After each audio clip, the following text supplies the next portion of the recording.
دعا ہے اللہ تعالیٰ کے حضور کہ جو بھی لوگ پاکستان سے اسلام سے پیار کرنے والے ہیں سب کے اوپر اپنی کرم نوازی رکھے اور پاکستان کو ہمیشہ قائم دائم رکھے، مسلمانوں کی پریشانیاں دور کرے اور آسانیاں پیدا کرے مسلمانوں کے لیے۔ خبریں بڑی عجیب و غریب سی ہیں۔ اس وقت ہم سن رہے ہیں کہ بھی حماس نے حملہ کر دیا کس کے اوپر؟ اسرائیل کے اوپر۔ دوستو، بچپن میں جب ہم چھوٹے تھے سنا کرتے تھے کہ قبلہ اول کو آزاد کروانا ہے، تو چلتے چلتے بات جہاں پہ پہنچ گئی ہے تو کئی دفعہ قبلہ اول کی آزادی کے اوپر بھی، قبلہ دوم کی آزادی کے اوپر بھی نا شک سا پڑتا ہے۔ خیر، قصہ مختصر یہ ہے کہ خبریں ہم روز سنتے ہیں، ہر سال سنتے ہیں۔ ہر سال کبھی کوئی رمضان شریف آ جائے، کوئی مسلمانوں کو کوئی تہوار آ جائے، مسلمانوں کا بقرعید آ جائے، تو فوراً توپوں کے دہانے فلسطینیوں کے اوپر کھول دیے جاتے ہیں اور شہری آبادیوں پہ حملے کیے جاتے ہیں۔ اس میں ہاسپٹلز، سکولز، سب کچھ نشانے پہ رکھ لیے جاتے ہیں، اور دنیا کے بہت بڑے ٹھیکیدار ہیومن رائٹس کے اور فلاں رائٹس وہ سارے درے کے درے رہ جاتے ہیں، اور کوئی اس کے اوپر بات نہیں کرتا۔ سلسلہ چلتا رہتا ہے، باتیں چلتی رہتی ہیں اور ظلم ہوتا رہتا ہے۔ UN اور ادھر ادھر جو جتنے OIC سارے خاموشی سے بیٹھے رہتے ہیں۔ ابھی آپ نے دیکھا ہے کہ کبھی کوئی ایسا مسلمانوں کا دن تہوار جب بہت سالوں سے جب اسرائیل نے فلسطین کے اوپر حملہ نہ کیا ہو اور ہیومن رائٹس والے خاموش نہ بیٹھے ہو۔ اب یہ جو کام ہوا ایک دم، اس کے اوپر بہت سارے ہر بندے کے ڈفرینٹ خیالات ہیں۔ ہم نے جو آبزرو کیے ہیں مختلف خیالات، وہ میں آپ سے شیئر کرتا ہوں۔ کچھ لوگ تو بہت خوش ہیں اور بڑی بڑکے بھی مار رہے ہیں اور بڑے وہ دعوے بھی کر رہے ہیں، خوشی کا اظہار کر رہے ہیں کہ بھی یہ بہت اچھا ہوا ہے، اور کچھ لوگ جو ہیں وہ بڑے پریشان ہیں۔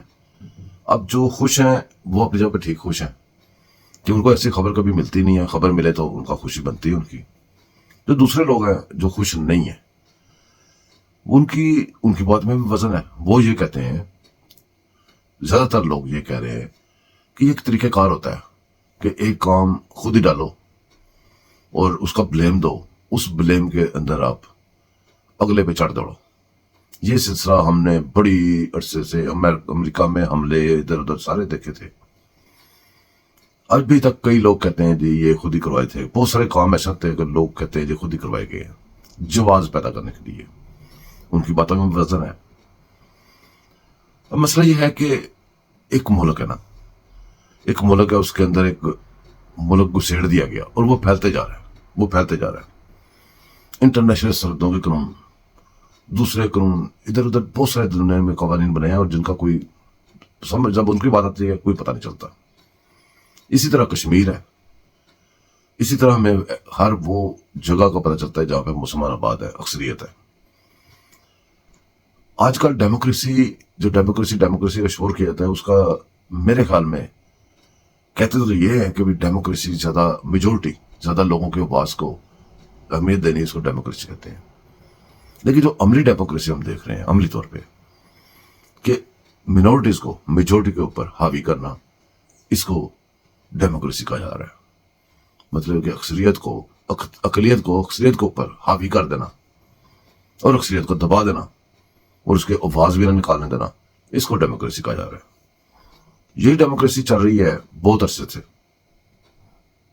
جب وہی بات جو بار بار ذہن میں آتی ہے کہ جب ہر سال، ہر 6 مہینے بعد، 3 مہینے بعد حملے ہوتے ہیں، شہری آبادیوں پہ ہوتے ہیں، تو وہ سارے رائٹس اور ادھر ادھر باتیں، ڈیموکریسیاں کدھر چلی جاتی ہیں ساری۔ اور پھر حملہ آورس کھل کھلا کے یہ بھی کہتے ہیں کہ ہم نے یہ بھی کیا، ہم پھر بھی کریں گے، ہم ان کا ملک بھی چھینیں گے۔ تو سوشل میڈیا نہیں، مین سٹریم میڈیا میں بیٹھ کے وہ کھل کھلا کہتے ہیں۔ تو کیا یہ بھی دہشت گردی نہیں ہے؟ تو اس دہشت گردی پہ کسی نے نہیں بولنا۔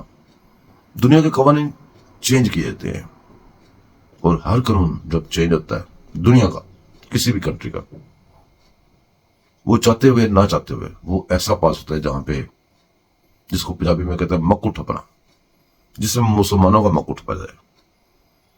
اور دوستوں جیسا کہ آپ کو پتا ہے کہ مسلمان ایک ایسی قوم ہے جس کے اندر غدار بہت عام مل جاتے ہیں. بہت سارے بندے، بہت سارے لوگ، بہت سارے ٹولے بن گئے ہیں جو مذہبی منافرت سے پیدا ہوئے ہیں، جو باہر کی سپورٹ سے پیدا ہوئے ہیں، جنہوں نے ایسے دعوے کر دی جو دعوے کرنے کے بعد اسلام تو کیا، اسلام کے پاس بھی بندہ نہیں کھڑا ہو سکتا. جب ایک روز ہے، آپ ایک فریج خریدتے ہیں، ٹی وی خریدتے ہیں، اس کے ساتھ ایک آپ کو کتابچہ ملتا ہے، اس میں انسٹرکشنز لکھی ہوئی ہیں. ان انسٹرکشن کو فالو نہ کریں تو وارنٹی بھی ختم ہو جاتی ہے، ہر چیز ختم ہو جاتی ہے، اور وہ آپ کی جو مشین ہے وہ بھی نہیں چلتی جس کی وارنٹی ہوتی ہے، وہ بھی خراب ہو جاتی ہے. تو اتنی بڑی بات ہے کہ یہ پرسنل بلیو ہوتا ہے. مذہب لوگوں کے جو ذاتی بلیو ہے ان کے اوپر آپ ایسے ایسے دعوے کر کے ایسی اس کی جو کاپی رائٹ، آپ چھوٹی سی آپ ویڈیو ڈال دیں تو کاپی رائٹ پڑ جاتا ہے. آپ کسی کا نام استعمال کر لیں تو کاپی رائٹ بن جاتا ہے. اب ایک بڑی مشہور کمپنی ہو، بڑی چلتی ہو، تو اس کا نام استعمال کر کے میں صبح کمپنی کھول دوں تو کاپی رائٹ پڑ جائے گا، کیس پڑ جائے گا. جبکہ مذہب، ایک پورے کا پورا مذہب، اس کا بندہ وہی نام رکھ لے اور کہے کہ جی اس میں یہ چیزیں میں نہیں مانتا، یہ مانتا ہوں، جو کہ اس کی بیسک ہو، جس کے اوپر سارا مذہب کھڑا ہو، ان کو کہے کہ میں نہیں مانتا. جیسے آخری نبی ہونا رسول پاک کا، جس طرح بہت ساری اور چیزیں، تو وہ پھر دعویٰ بھی کرے. لیکن یہ بے انصافیاں اور یہ ساری چیزیں یہ ان کے لیے موافق ہے. ہمارے ملک میں مارشل آرٹس لگیں، ان کی مثال لے لیں. مارشل آرٹس ان کے مطلب کی ان کی مرضی سے لگے تو کوئی بندہ نہیں بولتا، کوئی ہمارے رائٹس کسی کو نہیں پتا چلتا. لوگ قلعوں میں بند ہو جائیں، لوگوں کو پھانسیاں مل جائیں، لوگوں کو کوڑے لگ جائیں، ساری دنیا آرام سے بیٹھی رہتی ہے. وہاں پہ کوئی رائٹس وغیرہ ادھر ادھر نہیں بولتا. کیوں؟ کیونکہ وہ ان کی مرضی سے مارشل آرٹ لگی ہوتی ہے. یہ صرف ہمارے ملک میں یہ ایکسرسائز نہیں ہوتی، بڑے سارے ملکوں میں. بنگلہ دیش ماڈل آپ دیکھ رہے ہیں، بنگلہ دیش ماڈل بنایا کس نے تھا؟ آیا کہاں سے تھا؟ وہ بھی مسلمان ملک ہے. تو اب جہاں بھی جس کونے میں بھی کشمیر میں چلے جائیں، کہیں جہاں مسلمان آباد ہے، وہاں پہ بہت سارے لوگ ایسے ہیں جن کے سوالات ہیں، جن کے جوابات کبھی کسی کو نہیں ملے. وہ سوالات یہ ہیں کہ وہ کسی ملک میں بندہ ہو، اس کو اریسٹ کیا ہو، وہ جائے کسی ملک میں سزا کہیں بھگت رہے. عافیہ صدیقی آپ کے سامنے ہے، بہت سارے لوگ آپ کے سامنے ہیں. گوانتانامو بے میں آپ کو پتا ہے بہت سارے لوگ رہے، پھر واپس آئے. کیا کچھ ہوا؟ جیسے ہم ادھر بات کرتے ہیں سافٹ ویئر اپڈیٹ کی، ادھر بھی سافٹ ویئر اپڈیٹ. وہ پھر لوگ واپس آتے ہیں، آگے طبیعہ میں چاہتے ہیں، ان کو سپورٹ ملتی ہے، ان کو پیسہ ملتا ہے، ان کو ہر چیز پیچھے مہیا کی جاتی ہے. تو ہم خواب خرگوش میں غفلت میں سوئے ہوئے ہیں، اور کہاں تک کیا چیز کہاں تک پہنچی ہوئی ہے. بہرحال قصہ مقصد یہ ہے کہ باتیں دونوں پہ غور رکھنی پڑیں گی. کچھ لوگوں کا یہ بھی خیال ہے کہ یہ اسرائیل نے خود کیا ہے اور فلسطین کے خلاف ایک وہ پروپیگنڈا ہے، اور یہ اس کو اب ختم کرنے کی تیاری ہے ان کی. اور اس نے فوری طور پہ شہری آبادیوں پہ حملے بھی شروع کر دیے ہیں.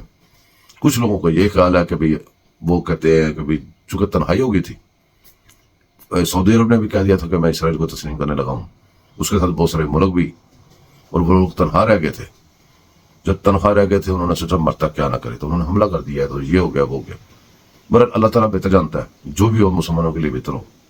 اور جو جبر مسلسل، جو مسلسل ظلم ہو رہا ہے ہمارے مسلمان بہن بھائیوں کے اوپر، اللہ پاک جیسے بھی ہو کم از کم اس کو تو رکوائے، اس کو تو روکیں. یہ دنیا والے بھی اٹھیں اور کہیں کہ ظلم کو روکیں. باقی باتیں سیاست آ جاتی ہے، باقی باتیں بعد میں آتی ہے. پہلے تو وہ جو جن لوگوں کا خون ناحق گر رہا ہے ان کے لیے دعا کریں کہ اللہ تعالیٰ ان کے اوپر رحم کرے. دعا میں یاد رکھیے گا، سبسکرائب کیجیے گا، لائک کیجیے گا، شیئر کیجیے گا. اللہ حافظ.